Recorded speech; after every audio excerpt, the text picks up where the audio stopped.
Hi, this is Mo St. Ange from SPS Spindle, and I wanted to show you a large project that we got involved in, which ended up turning into a much larger project.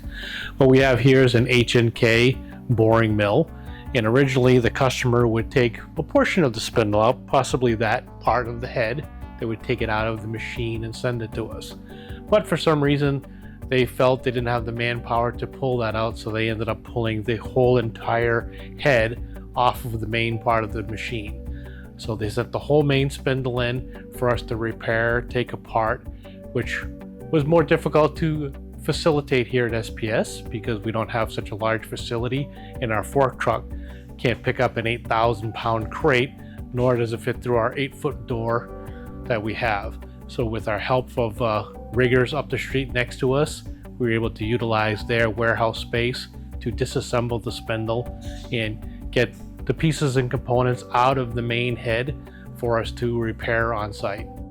It was actually a good thing that they sent us the whole entire head, because we found that the ball screw that runs the quill was bent and needed to be replaced.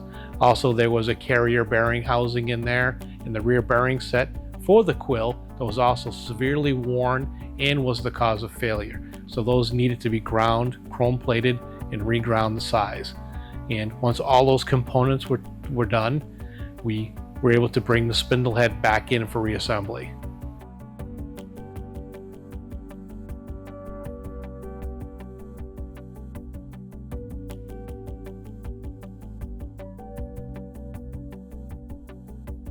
Once the spindle was back together like it is, we did check all the actuation of all the different drives and made sure the gear mechanisms did move back and forth.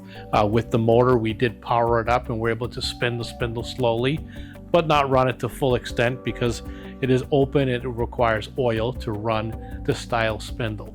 So if you have any large spindle needs, such as this one that weighs 8,000 pounds, or small spindles that weigh as little as 10 pounds or 5 pounds, please look at our website at spsspindle.com or give us a call. Thank you and have a good day.